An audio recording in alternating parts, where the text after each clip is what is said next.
Hey everybody, welcome back to the Dialed In Show. This week's episode is our monthly Q&A. So I've got Angela here with me today, and she's going to fire off some questions, and I'm going to try to answer them the best I can. So, first question, when should I apply for a mortgage? As soon as you are even thinking about buying a house would be a good answer. The reason I say that is, one, it's no risk to you, no cost to you to reach out to a lender. Why you would want to do that is you want to make sure that you are, one, approved for a loan, make sure your credit history is in line, your income, that sort of thing. Also, they're going to give you an idea of how much money or what your budget is for the home. So you don't want to be underlooking or overlooking. You don't want to go fall in love with a home and then realize that you weren't qualified for that dollar amount. Also, you want to, you don't want to undersell it. The home of your dreams might be within reach, but you never really thought it was out there. And then lastly, I think the important thing about getting it done as soon as possible, if you find that house and you want to make an offer, you're already ahead of the game. So every seller is going to want to see a pre-approval letter with it, with your offer. So this way you'll have it all ready to go.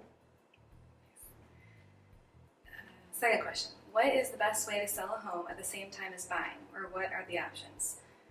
This is something we are trying to figure out. Okay, so what is the best way to sell your home while at the same time buying? So a couple things. There are multiple options, as was asked. The best way is to get with myself or get with your real estate agent and come up with a plan, a strategy. What's the time frame? Can you not move during the school year? Do you have kids? Things like that. Kind of get a plan together. So what we can do, and we've done in the past, and we've mentioned this before, but it comes up a lot, is if you think you want to sell your home, but you're not sure where you're going to move yet, you haven't seen the house you want, we'll go ahead and get your home ready to sell. We'll get pictures taken. We'll, you can declutter and stage and get everything looking great and ready to go, and then we'll start your search. So if we go out and see a home that you're ready to go, we can write what's called a first right offer, which means they'll accept your offer, and then we'll have whatever you negotiate, but typically 30 days to get your home sold, and you'll have that first right. If we're already ready, as soon as you get that offer accepted, you can go ahead and just flip the switch, and we'll get your home sold right away. Another option, this is where a lender would come in place. Like I mentioned in the first question, you want to reach out as soon as possible. Some people can carry two mortgages at once, which isn't optimal, but it is an option. There's also another option, which is called recasting your loan or doing what's a bridge loan. So reach out to your lender. I'm not going to get into all of those, but there are multiple options out there for you. Third question, is it a bad time to sell your home in the winter, or should we wait until the spring? I think that's a huge misconception. We sell here at Legends Group, we sell as many homes in the fourth quarter as we do in the second quarter of the year, the spring market. So the data, at least within our office, with our 70 plus agents, shows that that's not true. On a personal level, why I think that it's always a good time to sell, especially in the winter, is that there are less homes out there. So you as a seller are going to have much less competition. The buyers that are out there are extremely motivated. They aren't wasting a Saturday going to open houses because the weather's nice like they do in May. It's cold. They need a house. They're out there. They're serious. A lot of times too, with that lack of inventory, you can kind of negotiate your terms, not just price, but maybe you want to stay through Christmas. If that's a big thing for you, you don't want to move the week before Christmas and have your family displaced over the holidays.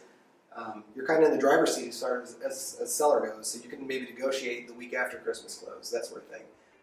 But again, it's supply and demand, like we've talked about. It's simple economics. With less homes on the market, you're going to be able to negotiate a higher price oftentimes and negotiate better terms. And final question. We plan on building our next home. Do we need a realtor? Yeah, always. Here's why. Builders have sales reps and they do a great job, and we work hand in hand with them. But it is always a great idea to have a realtor looking out for your best interest. The sales rep for any builder, they work for the builder. So they will have the builder's best interests in mind, rightfully so, that's their job, at all times. Bring a realtor along, I now work for you, or your realtor works for you, and I have fiduciary duty to your best interests. So always bring it in there. Now, the follow-up question to that, which wasn't on there, but a lot of buyers have the misconception that it's going to cost them more money, they'll get a better deal without a realtor. is also false. If you talk to most of your production builders, they build in that rate, to pay a real estate commission. So that's not any extra money that you're going to have to come out by using a realtor. Absolutely want us. Is another follow-up to that too. Is like, should we still have inspections? It's a brand new house. Yes, you want us along to be able to get an inspection ordered. There's always mistakes being, not maliciously, but things happen when you're building a big old house. You want somebody to be looking out, knowing the process, getting you through closing, and make sure that you're confident and protected throughout it. So, yeah. Anything else? That was it. All right. Well, thanks for tuning in. Again, if you guys have any questions that you want answered, either give us a call or comment down below, either here on Facebook or YouTube, wherever you're watching this from, and we'll get it answered in our next month's show. Thank you. Thanks.